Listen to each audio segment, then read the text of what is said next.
بسم اللہ الرحمن الرحیم۔ السلام علیکم ناظرین، لاکھوں کروڑوں درود و سلام آقائے سرور کائنات صلی اللہ علیہ وآلہ وسلم اور ان کی آل پر۔ سیدنا عیسیٰ علیہ السلام آپ بنی اسرائیل کے سب سے آخری اور مشہور نبی ہیں۔ حضور نبی کریم صلی اللہ علیہ وآلہ وسلم آپ کے درمیان 571 سال کا فاصلہ ہے۔ آپ کی والدہ کا نام مریم بنت عمران ہے۔ حضرت یحییٰ علیہ السلام آپ کے خالہ زاد بھائی تھے، عمر میں ان سے چھوٹے تھے۔ حضرت مریم کی دیکھ بھال حضرت زکریا علیہ السلام کے ذمہ لگی تھی۔ آپ پڑھ چکے ہیں کہ سب کے سب حضرت مریم کو لینے کے خواہش مند تھے، لیکن قرآن اندازی میں حضرت زکریا علیہ السلام کا نام نکلا تھا، اس لیے حضرت مریم آپ کی ذمہ داری میں آ گئیں۔ آپ حضرت مریم کے خالو تھے۔ یہ بھی حضور نبی کریم صلی اللہ علیہ وآلہ وسلم کا صدقہ ہے کہ اللہ تعالیٰ نے قرآن کریم میں ان واقعات کو بیان کر دیا جو صدیوں پہلے پیش آئے تھے۔ دنیا ان کو نہیں جانتی تھی، جن قوموں کا ان واقعات سے تعلق تھا وہ بھی ان کو بھلا چکی تھی۔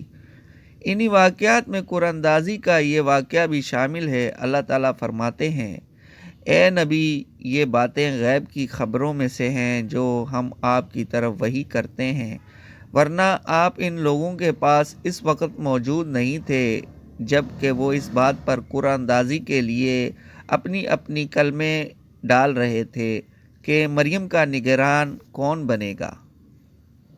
آپ وہ واحد خاتون ہیں جن کا نام بیت المقدس کی خادمہ کی حیثیت سے قرآن اندازی میں نکلا۔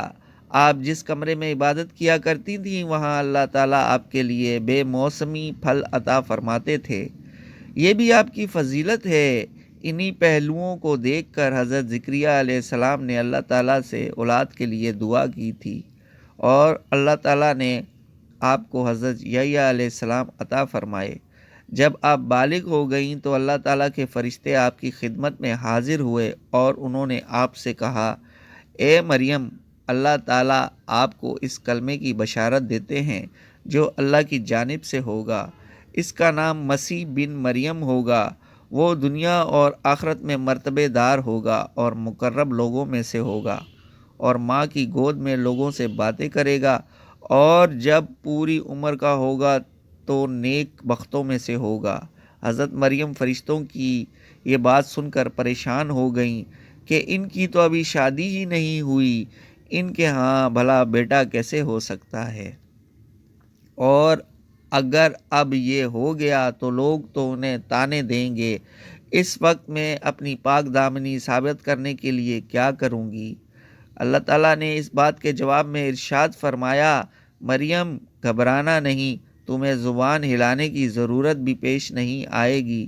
تمہارا بچہ خود تمہاری صفائی دے گا اور لوگوں کے اعتراضات کے جواب دے گا۔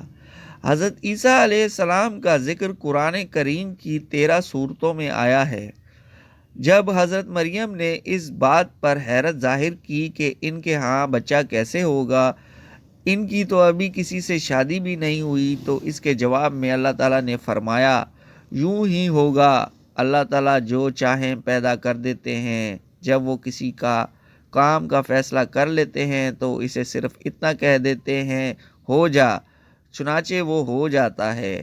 ظاہر ہے اللہ تعالیٰ میں سب قدرت ہے۔ اس نے تو حضرت عیسیٰ علیہ السلام سے پہلے حضرت آدم علیہ السلام کو بغیر ماں باپ کے پیدا فرمایا تھا، پھر بغیر ماں کے حضرت حوا کو حضرت آدم علیہ السلام سے پیدا فرمایا تھا، لیکن دنیاوی لحاظ سے بغیر ماں باپ کے اولاد پیدا نہیں ہوتی، اور اگر بغیر باپ کے کسی عورت کے ہاں بچہ پیدا ہو جائے تو اسے بدکار عورت کہا جاتا ہے۔ اس لیے دنیا کے لحاظ سے حضرت مریم کو فکر لاحق ہوئی تھی کہ مگر اللہ تعالیٰ کو تو اپنی قدرت دکھانا تھی اور لوگوں کا امتحان لینا تھا۔ آپ کو غسل کے لیے ایک علیحدہ مکان میں جانا پڑا۔ وہاں حضرت مریم کے سامنے ایک فرشتہ انسانی صورت میں آیا۔ آپ اسے دیکھ کر گھبرا گئیں اور بولیں، میں تجھ سے رحمان کی پناہ مانگتی ہوں، اگر تو خدا سے ڈرنے والا ہے۔ اس پر فرشتے نے جواب دیا، میں تو آپ کے رب کا بھیجا ہوا فرشتہ ہوں تاکہ تجھے ایک پاکیزہ لڑکا دوں۔ یہ کہہ کر فرشتے نے آپ پر پھونک ماری اور اللہ تعالیٰ کے حکم سے حضرت مریم حاملہ ہو گئیں۔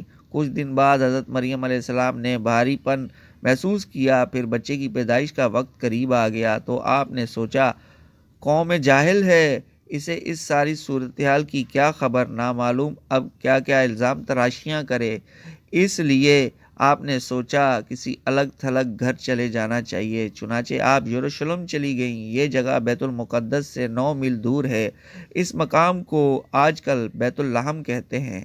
اس بستی میں زیتون اور دوسرے پھل دار درخت ہوتے ہیں۔ آپ بیت اللحم پہنچی ہی تھیں کہ آپ نے درد محسوس کیا۔ آپ کھجور کے ایک درخت کے نیچے اس کے تنے کے سہارا لے کر بیٹھ گئیں۔ اب چونکہ یہ آپ کی زندگی کا انوکھا واقعہ تھا، اس لیے یہ پریشانی کے عالم میں کہنے لگیں، کاش میں اس حالت سے پہلے ہی مر گئی ہوتی، ایسی بے نشان ہو جاتی کہ کسی کو یاد بھی نہ رہتی۔ یہ وہ عورت کے لیے بہت سخت ہوتا ہے۔ مریم علیہ السلام اسی کیفیت کی وجہ سے فرشتے کی بتائی ہوئی باتیں بھول گئیں۔ آپ کو اپنی تکلیف کی پڑ گئی، اس لیے اللہ تعالیٰ نے پھر آپ کی طرف فرشتے کو بھیجا۔ اس نے آپ کا حوصلہ بڑھایا۔ یہ فرشتے جبرائیل علیہ السلام تھے۔ انہوں نے کہا، اے مریم، غمگین نہ ہو، تیرے رب نے ایک چشمہ جاری کر دیا ہے اور تو اس کھجور کے تنے کو پکڑ کر ہلا۔ اس کے ہلانے سے تجھ پر تازہ کھجوریں جھڑیں گی۔ تو کھجوریں کھا، پانی پی اور اپنی آنکھیں ٹھنڈی رکھ۔ اس کے بعد اللہ تعالیٰ فرماتا ہے، پھر اگر آدمیوں میں سے تو کسی کو دیکھے تو اشارے سے کہہ دینا، میں نے رحمان کے لیے روزے کی منت مان رکھی ہے، لہٰذا میں کسی انسان سے کلام نہیں کروں گی۔ اس ہدایت میں اللہ تعالیٰ نے آپ کو بدنامی سے بچنے کا طریقہ بتایا۔ اس وقت کی شریعت میں روزے دار خاموش رہتا تھا۔ پھر حضرت مریم بچے کو گود میں اٹھائے لوگوں کی طرف آئی تو لوگوں نے آپ سے کہا، اے مریم، یہ تو نے بہت ہی برا کام کیا ہے۔ اے ہارون، تو سن، نہ تو تیرا باپ برا آدمی تھا نہ تیری ماں بدکار تھی، یعنی یہ تو نے کیا کیا؟ آپ نے اشارے سے بتایا، میرا روزہ ہے، اور تم لوگ جو مجھ پر بہتان باندھ رہے ہو اس کا جواب میرے اس شیر خوار بچے سے پوچھ لو۔ لوگ تو پہلے ہی الزام لگا رہے تھے، آپ کے اشارہ کرنے پر بولے، یہ بچہ بھلا کیا جواب دے گا، یہ تو نے کیا نئی بات کہہ دی، کبھی اتنا سا بچہ بھی بولا کرتا ہے۔ حضرت عیسیٰ علیہ السلام اس وقت اللہ کے حکم سے بولے، میں اللہ کا بندہ ہوں، اس نے مجھے کتاب دی ہے اور اس نے مجھے نبی بنایا ہے، اور میں جہاں کہیں بھی ہوں مجھے اللہ نے بابرکت کیا ہے۔ جب تک میں زندہ رہوں گا مجھے نماز پڑھنے اور زکوٰۃ ادا کرنے کا حکم دیا ہے، اور اپنی ماں کا اس نے مجھے خدمت گزار بنایا ہے، اور اس نے مجھے سرکش اور بدبخت نہیں بنایا، اور مجھ پر اللہ کی طرف سے سلامتی ہے۔ جس دن میں پیدا ہوا اور جس دن میں مروں گا اور جس دن مجھے زندہ کر کے دوبارہ اٹھایا جائے گا۔ قوم دودھ پیتے بچے کی باتیں سن کر حیرت زدہ رہ گئی۔ حضرت مریم سے ان کی بدگمانی دور ہو گئی۔ ساتھ ہی قوم نے جان لیا کہ حضرت عیسیٰ علیہ السلام عام بچوں کی طرح نہیں ہیں، بلکہ اپنے وقت پر یہ بہت اہم شخصیت ہوں گے۔ یہی نہیں بلکہ ماں بیٹے کے وجود کو اپنے لیے خیر و برکت کا سبب سمجھنا شروع کر دیا۔ ان حالات میں حضرت عیسیٰ علیہ السلام اپنی والدہ محترمہ کی آغوش میں پرورش پاتے رہے۔ اللہ کی قدرت کہ آپ کو بغیر باپ کے پیدا فرمایا، پھر آپ کی تربیت کرائی تاکہ بڑے ہونے پر بنی اسرائیل کی اصلاح کر سکیں۔ اس وقت بیت المقدس کے حالات اچھے نہیں تھے، اس لیے حضرت مریم آپ کو مصر لے آئیں، پھر مصر سے ناصرہ چلی گئیں۔ جب آپ 13 سال کے قریب ہو گئے تب آپ کو واپس بیت المقدس لے آئیں۔ آپ کی نبوت سے پہلے حضرت زکریا علیہ السلام اور حضرت یحییٰ علیہ السلام نے لوگوں سے کہا تھا کہ ہمارے بعد ایک نبی آنے والے ہیں۔ ایک واقعہ یہ بیان کیا جاتا ہے کہ جس شب آپ پیدا ہوئے اسی شب ہی شاہ فارس نے آسمان پر ایک نیا ستارہ دیکھا۔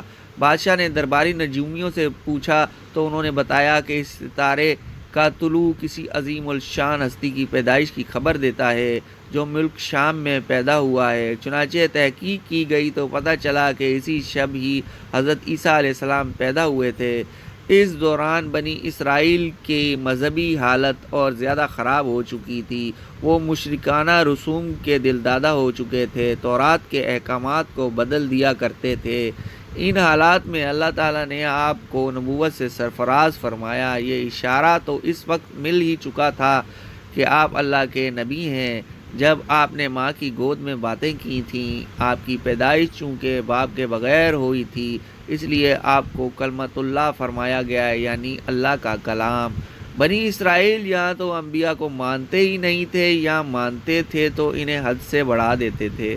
چنانچہ حضرت عیسیٰ علیہ السلام کو بھی ایک گروہ نے تو خدا کا بیٹا کہنا شروع کر دیا اور 3 خدا بنا لیے، ایک خدا، دوسرا خدا کا بیٹا یعنی عیسیٰ علیہ السلام، اور تیسری آپ کی والدہ حضرت مریم علیہ السلام۔ وہ کہنے لگے خدا 3 ہے۔ عیسیٰ علیہ السلام اللہ تعالیٰ نے انجیل مقدس عطا فرمائی، انجیل بذریعہ جبرائیل علیہ السلام ملی۔ آپ تورات کے بھی تصدیق کرتے تھے، اس کے ساتھ اللہ تعالیٰ نے آپ کو معجزات بھی عطا فرمائے۔ اللہ تعالیٰ فرماتے ہیں، ہم نے مریم کے بیٹے عیسیٰ کو واضح معجزات عطا کیے ہیں اور انہیں روح القدس یعنی جبرائیل سے قوت دی ہے۔ نبوت اور معجزات ملنے کے بعد آپ نے اپنی قوم سے فرمایا، میں تمہارے رب کی نشانی لے کر تم لوگوں کے پاس آیا ہوں۔ وہ یہ ہے کہ میں تمہارے سامنے مٹی سے ایک پرندے کی صورت بناتا ہوں، پھر اس کے اندر پھونک مارتا ہوں تو وہ اللہ کے حکم سے سچ مچ پرندہ بن جاتا ہے، اور میں خدا کے حکم سے پیدائشی اندھے اور کوڑی کو تندرست کر دیتا ہوں، اور جو کچھ تم کھاتے ہو اور جو کچھ دوسرے دن کے لیے اپنے گھروں میں رکھ آئے ہو، میں وہ تمہیں سب بتا دیتا ہوں۔ بلا شبہ ان باتوں میں تمہارے لیے بڑی دلیل ہے، اگر تم ایمان لانے والے ہو۔